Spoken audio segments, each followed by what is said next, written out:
고난 중간에 이런 우리가 행사를 하고 그랬는데, 사실 우리가 1년 내내 이렇게 십자가 부활을 거시면서 살지 못하기 때문에 이 일주일만이라도 그렇게 기억하고자 하는 것이지, 우리 신앙생활은 본질 자체가 예수님의 십자가와 부활의 삶입니다. 한순간도 십자가가 없으면 제대로 죽을 수 없고, 한순간도 부활이 없으면 제대로 살 수가 없습니다. 그런데 이 죽을 수 있는 능력도 십자가에서, 살 수 있는 능력도 십자가에서 오는데, 이 모든 십자가의 은혜는 바로 이 부활이라는 열매와 결실을 가져왔기 때문에 그렇습니다. 혹시 제가 이런 질문을 하면 어떻게 대답을 하시겠습니까? 예수님의 십자가 고난의 성적표가 뭐죠? 십자가 죽음, 십자가 고난, 이 십자가라는 시험은 사실 예수님의 인생 전체, 마리아의 몸에서 태어나서 30년 동안 사역을 준비하고 3년 동안 사역을 해서 모든 것의 결정판이 예수님이 십자가에서 자기 자신을 하나님께 최고의 희생 제물로, 또 최고의 순종으로 드리는, 그야말로 모든 사역을 총결산하는 시험이었습니다. 시험, examination, 시험. 그러면 그 예수님의 시험의 그 성적표가 무엇입니까? 바로 그 성적표가 무엇인지를 미리 알려주는 게 변화산 사건입니다. 변화산 사건입니다. 그 예수님의 십자가의 시험으로 말미암아 하나님 나라의 엄청난 변화가 일어날 것을, 또 하나님 백성의 교회가 탄생할 것을, 그리고 그것을 이루시는 예수님에게 영광이 있을 것을 말씀하는데, 특별히 예수님에게 있을 영광은 두 가지 영광이 있습니다.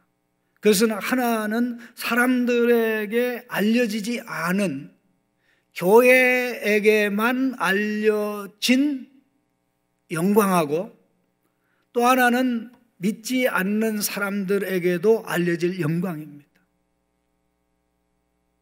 그런데 그 엄청난 그 영광, 알려지지 않은, 그러나 교회만 체험하는 영광은 부활이라는 영광이고, 예수님이 제3일에 살아나셨다는 그 부활이라는 영광이고, 모든 사람이 주목하고 모든 사람이 마지막 날에 인식할 영광은 재림의 영광입니다. 부활의 영광을 모르는 사람이 부지기수기 때문에 예수 안 믿는 것이고, 우리는 부활의 영광이 십자가에서 왔다는 것을 알기 때문에 예수님을 영광 속으로 들어가게 한 십자가를 우리도 지고 가려고 하는 것입니다. 그리고 그 영광을 알기 때문에 마지막 날에 엄청난 영광이 우리에게 있을 것을 기대하면서 우리는 재림의 신앙으로 살아가는 것입니다.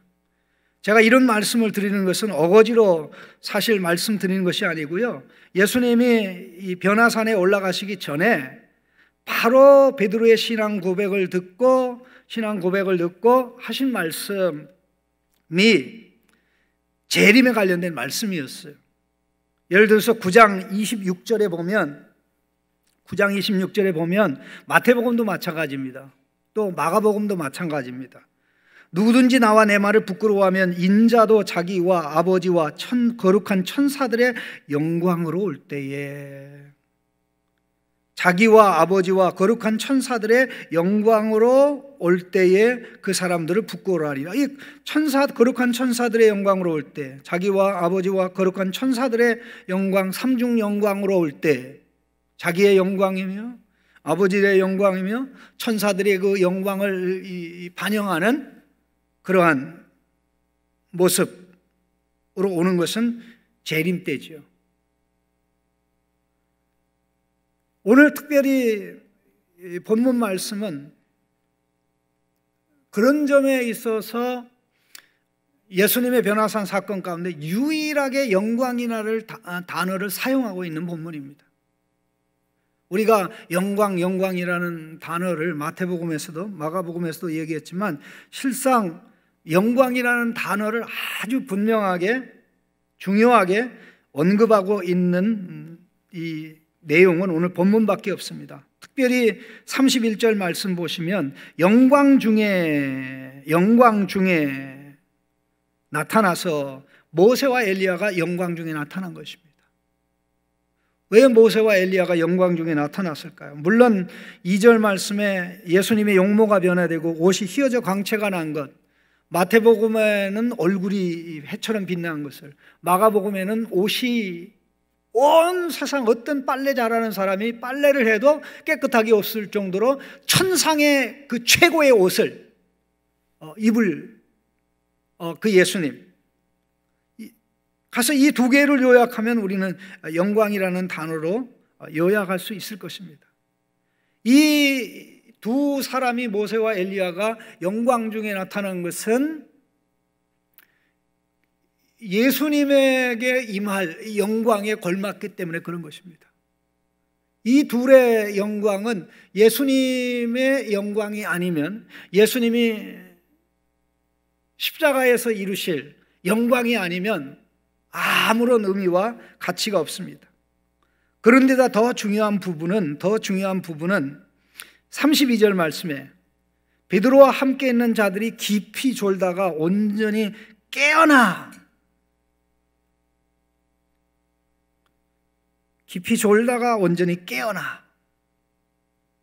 요 졸다가 깨어났다는 말은 요 부분에만 나옵니다. 마태복음 17장, 마가복음 9장에 그 나머지 세 제자가 예수님이 그런 엄청난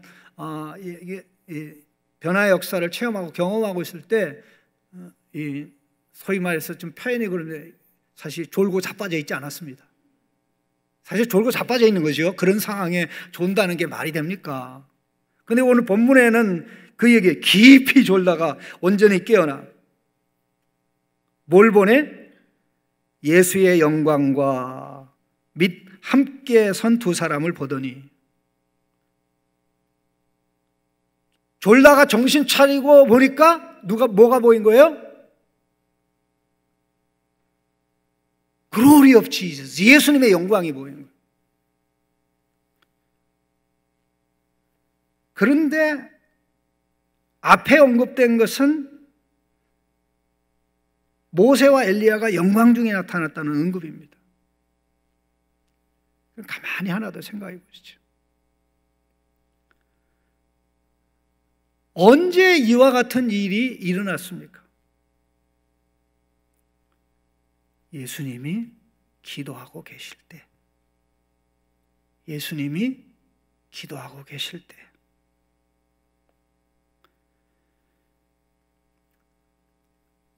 예수님이 산에 올라가신 것은 기도하러 올라가신 것입니다. 28절에 세 제자를 데리고 올라가셨다는 언급이 28절에 나옵니다. 기도하러 산에 올라가사.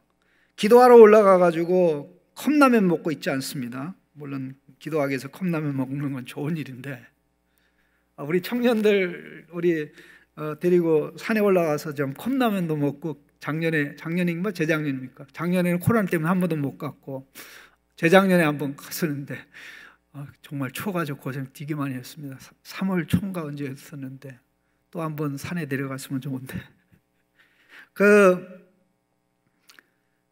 우리 컵라면 먹고 열심히 기도했는데, 우리 다 같이 기도했는데, 여기서는 예수님 혼자만 기도하고 계신 거 있죠. 참 예수님의 고독함은 말로 다 할 수가 없습니다. 28절에 기도하러 올라가셨는데 29절에 기도하고 계실 때. 왜 예수님은 그렇게 기도하셔야 했을까요?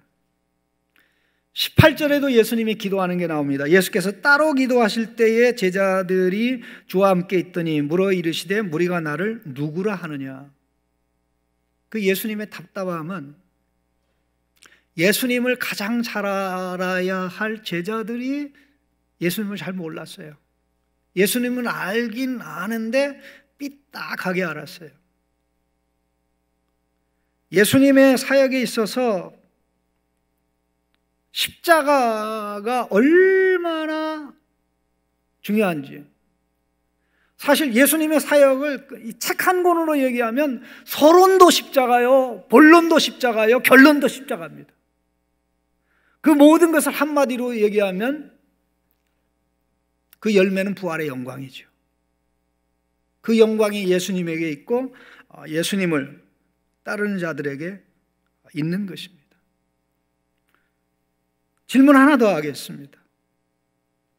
모세와 엘리야가 예수님에게 나타나서 대화를 했는데 대화의 내용이 뭡니까? 마태에게 묻습니다. 제가 혹시 마태복음을 사랑하는 분에게 마태에게 물으면 내가 마태라고 그러면 뭐라고 대답하겠습니까? 그래서 대화한 거는 사실인데 뭔지 잘 모르겠는데요, 그렇게 대답합니다. 그럼 마가복음을 기록한 저자에게 물어보면 확실히 예수님과 모세와 엘리야가 대화한 건 사실인데 대화의 내용은 모릅니다. 거기다 이제 마가가 추가해서 그런 말을 해요. 나는 원래 예수님이 가르쳤다는 사실을 언급하지 무슨 가르침을 했는지는 내 복음서에 기록하지 않았습니다. 그게 이제 마가복음의 특징이기도 합니다. 그러면 모세와 엘리야가 영광 중에 나타나서 예수님과 대화한 내용을 모른단 말입니까? 잠깐만. 제가 알려드릴게요. 저는 잘 알아요. 그게 누가복음의 저자가 우리에게 하는 말입니다. 한번 보시죠. 31절에 영광 중에 나타나서 장차 예수께서 예루살렘에서 별세하실 것을 말할 때, 여기 별세라는 단어가 있습니다. 이 단어를 사용해서 신학을 하나 발전시킨 목사님이 있습니다. 천국 가셨는데 우리 교단은 아니고 그 기장 측 목사님인데 별세 신앙이라고. 장차 예수께서 예루살렘에서 별세하실 것이라고 되어 있는데 이 단어는 좋은 번역이 아닙니다. 원문을 그대로 읽어주면 그가 예루살렘에서 곧 성취할 그의 엑소더스입니다. 그가 예루살렘에서, 예수님이 예루살렘에서 곧 성취할 예수님의 탈출 작전, 예수님이 예루살렘에서 성취할 대탈출 작전, 이 대탈출 작전을 한마디로 얘기하면 대구원 사건입니다. 그러면 첫 번째 탈출 사건이 뭐죠? 우리가 잘 알고 있는 출애굽입니다. 엑소더스라고 할 때 그 똑같은 단어가 여기에 쓰여 있어요. 이스라엘 백성을 애굽에서 건져낸 것이 첫 번째 출애굽인데, 첫 번째 출애굽은 어린 양의 피 흘림을 통해서 우리 하나님께서 의도적으로 어린 양의 피 흘림의 의식을 치른 다음에 애굽의 장자들을 다 죽이고 하나님의 백성을 애굽에서 나오게 하셨죠. 어린 양이 그와 같은 능력과 권세가 있어서가 아니라 하나님의 백성이 실제적으로 죄와 사단과 사망으로부터 구원받는 그 엄청난 엑소더스는, 사망으로부터의 엑소더스, 죄로부터의 엑소더스, 사단의 나라로부터의 엑소더스는 앞으로 오실 어린 양 예수 그리스도의 죽음을 통해서 이루어질 것을 예고하신 것입니다. 대주제가 예수님이 예루살렘에 가서 대탈출의 십자가 죽음을 당하실 때 비로소 구약에 약속된 영광, 구원의 영광, 그 영광이 하나님 백성에게 있을 것을 보여주신 것입니다. 모세와 엘리야는 초조하게 모든 걸 기다렸습니다. 예수님이 마지막 주자입니다. 구원 역사 레이스의 마지막 주자입니다. 모세가 1번 타자라고 하면 엘리야는 마지막 타자라고 그랬습니다. 여기 엘리야에는 바로 구약의 엘리야도 있지만 예수님 앞서 레이스를 달린 세례자 요한도 포함된다고 볼 수가 있습니다. 물론 세례자 요한이 나타난 건 아닙니다. 그런데 이 내용을 가만히 보세요. 자기들은 역할이 다 끝났어요. 32절에 보시면 예수님의 영광과 밑에 함께 선 두 사람을 보더니라고 되어 있습니다. 32절에 왜 모세와 함께 나타난 엘리야가 예수님과 대화하고 예수님은 앉아 계신데 왜 둘은 서 있습니까?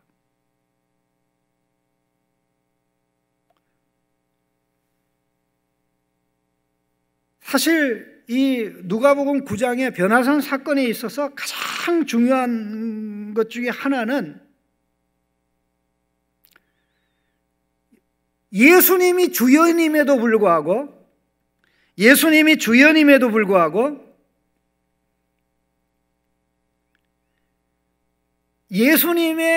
말씀이 단 한마디도 안 나온다는 것입니다. 예수님이 주연임에도 불구하고 예수님의 말씀이 단 하나도 안 나와요. 그 대신 예수님이 하는 거는 우리 하나님께 기도하는 것밖에 없어요. 기도하는 예수님에게 예수님에 대해서 무지한, 예수님이 가실 십자가에 대해서 무지한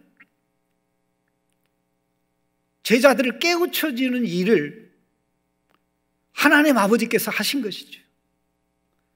그를 위해서 예수님의 얼굴에 광채가 나고 옷이 휘어져 찬란하게 하고 모세와 엘리야가 영광 중에 나타나고 그들의 대화의 내용이 예수님이 예루살렘에서 이루실 대탈출의 구원, 출애굽 사건에 약속되고 이스라엘 백성을 바벨론에서 건져낼 때 약속하고 그 중간에 계속해서 약속한 마침내 그 약속한 대구원이 이루어지는 이 일을 예수님이 하실 일인데 만일 예수님이 이 일을 하시지 않는다고 할 것 같으면 하나님은 거짓말장이에요. 하나님은 약속만 하고 능력이 없어서 아무것도 이루지 못하는, 좀 더 이것을 심각하게 얘기하면 예수님이 십자가에 달려 고난받을 것을 전제로 해서 천당 가 있는 사람들이 이게 이루어지지 않는다면 다 천당에서 쫓겨나 지옥으로 던져지는, 제가 이 말씀드리는 게 상상이 아니고 팩트입니다. 예수님의 십자가가 아니라면, 예수님의 십자가의 저주와 진노, 절대적 순종을 전제로 해서 천당 간 사람들이 구약의 성도들, 세례자 요한까지 구약의 성도들입니다. 만일 예수님이 못하겠다고 하면 다 지옥으로 내게, 하나님 백성으로 구원받을 자가 단 하나도 존재하지 않는 것입니다. 전부 다 예수님이 얼굴이 변하는 것, 모세와 엘리야가 영광 중에 나타난 것, 그리고 예수님이 얼마나 중요한 위치를 차지하고 있는지 구원 역사에, 그리고 더 나아가서 이 제자들이 한심한 말을 하잖아요. 제가 질문만 하고 답을 안 했죠. 무슨 질문했죠? 왜 예수님은 앉아 계신데 두 사람은 서 있냐 이거죠. 혹시 생각해 보셨나요? 33절에 답이 나와요. 두 사람이 떠나려고 할 때에 자기들이 예수님과 함께 대화하고 예수님에게서 모든 걸 다 확인하고 이제 우리의 임무는 끝났습니다. 우리 어디로 가는 거예요? 모세와 엘리야 천당으로 가는 거죠. 모세의 죽음은 자연스러운 죽음이지만 굉장히 신비합니다. 왜냐하면 모세가 죽었을 때 죽는 광경을 지켜본 사람이 없죠. 그리고 모세를 하나님이 어디에다 장례했는지 몰라, 아무도 몰라요. 그래서 모세의 무덤을 아는 자가 없더라. 그 엘리야는 누굽니까? 죽지 않고 하나님께로 간 자 아닙니까? 그러니까 모세와 엘리야 속에 죽음과 부활이 있죠. 그 죽음과 부활이라는 것은 예수님의 죽음과 부활과 관련된 것이라고 해도 틀린 것은 아니죠. 와. 근데 그들이 떠나가려고 일어섰던 겁니다. 모든 게 예수님에게 달렸습니다. 모든 게 예수님에게 달렸습니다. 예수님 예루살렘에 가셔서 꼭 이걸 이루셔야 됩니다. 그래야 지금 천당 가 있는 사람들이 거기서 쫓겨나지 않습니다. 말은 하지 않았을지라도 성경 전체의 내용을 보면 이런 취지로 얘기할 수 있는 것이 분명합니다. 그런데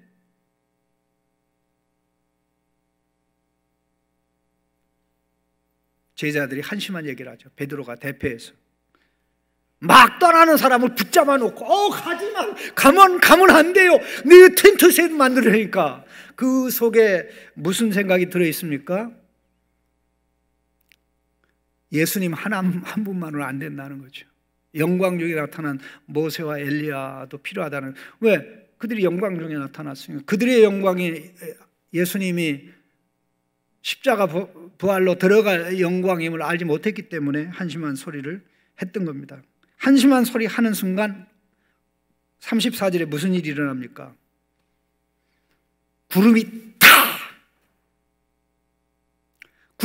탁 덮치면서 하늘에서 음성이 들렸죠. 자, 구름으로 덮는 목적이 뭡니까?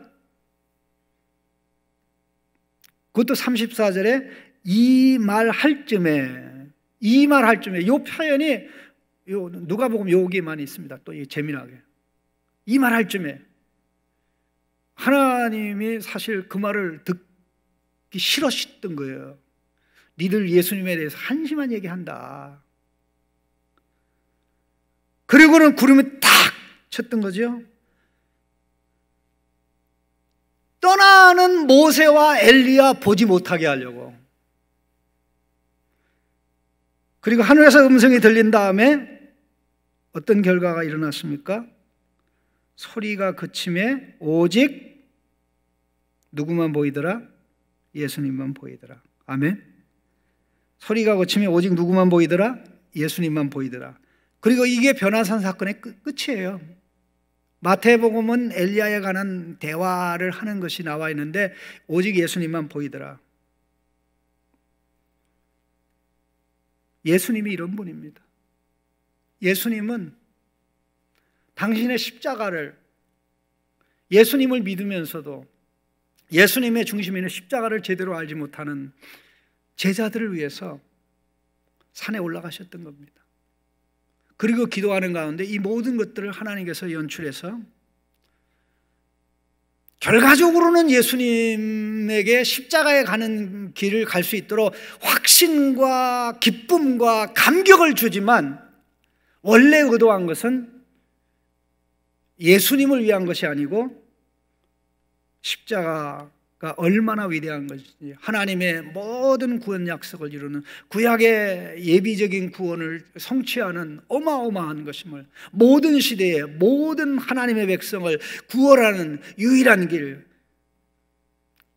그들에게 구원의 영광이 이르게 하는 그 유일한 길이 예수님이 예루살렘에 가서 이루실 것을 보여주신 것입니다. 마지막으로 정리합니다. 왜 예루살렘이 중요합니까? 예루살렘에서 이루실 대탈출의 구원. 누가복음은 예루살렘이 중심이 된 복음입니다. 누가복음 1장, 2장이 예루살렘에서 출발합니다. 누가복음 마지막 장이 예루살렘입니다. 예수님이 예루살렘에서 승천하시죠. 그리고 제3을 얻게 하는 복음이 예루살렘에서 출발해서 땅끝까지 간다고 그러죠. 그리고 오늘 본문 51절에 보면 예루살렘이 나옵니다. 예수께서 승천할 기약이 차감해 예루살렘을 향하여 올라가기로 굳게 결심하고, 성도 여러분, 예수님의 사역의 총 결론이